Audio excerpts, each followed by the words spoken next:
I deliberately exuviate the accumulated detritus of my antecedent pusillanimity, allowing the psychic cicatrices of yesteryear to deliquesce into an absolute and unbothered oblivion, while I ascend with the imperturbable grace of a Pavonine sovereign.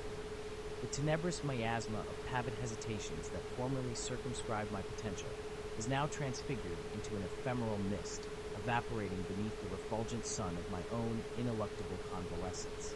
I repudiate the sepulchral shadows of historical denigration, choosing instead to transmogrify the residual ache of archaic emotional lacerations into a sublime testament of my enduring fortitude. The desultory echoes of external reprobation are entirely nullified by the sonorous reverberations of my internal validation, permitting me to slough off the oppressive mantle of diffidence as effortlessly as a chrysalis yielding to the imago. I embrace a profound and unassailable philosophy, cultivating an inner sanctum wherein my idiosyncratic brilliances are subject to endless panegyric rather than unwarranted disparagement. The phantasmagoria of my multifaceted persona radiates with an irrepressible effulgence, establishing an apotheosis of my inherent worth that actively repudiates any recrudescence of self-abnegation. As I navigate the labyrinthine complexities of communal aggregations, I effortlessly manifest a thaumaturgic and numinous circumambience that functions as an inescapable lodestone, drawing the percipient multitudes toward my coruscating spirit. My presence establishes me as the incontrovertible cynosure of any assembly, etching an indelible and resplendent impression upon the collective consciousness of those who are fortunate enough to bask in my proximity. Within the tumultuous confluence of societal interactions, my idiosyncratic vibrations resonate with a diaphanous yet impregnable frequency, orchestrating an ambient symphony that captivates the attention of the surrounding populace.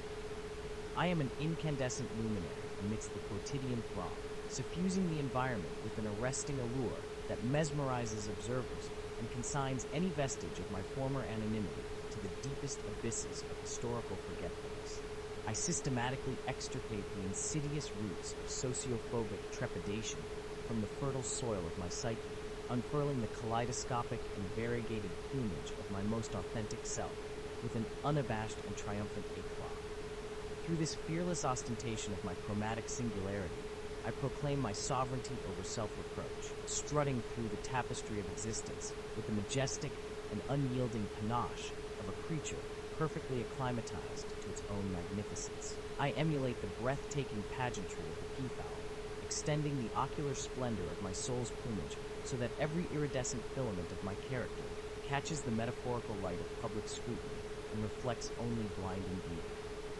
The multifaceted iridescence of my unvarnished truth commands veneration, compelling the universe to witness the untrammeled exhibition of my spiritual opalescence without the slightest concession to the pedestrian expectations of conformity. I consecrate my physical and ethereal being as an inviolable temple of self-appreciation, banishing the insidious phantoms of imposter syndrome to the peripheral wastelands of the unmanifested.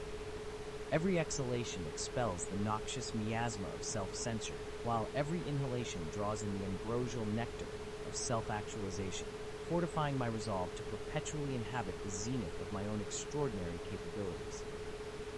As I traverse the intricate choreography of human existence, I carry within my breast a perpetual conflagration of transcendent self-assurance, a sovereign fire that incinerates the gossamer threads of interpersonal apprehension and illuminates the boundless expanse of my personal agency. I stand steadfast in the unimpeachable knowledge that my refulgent aura is an elemental force of nature, a gravitational singularity of pure charisma that effortlessly assimilates the admiration of my peers, while concurrently serving as an impenetrable aegis against the slings and arrows of unwarranted castigation.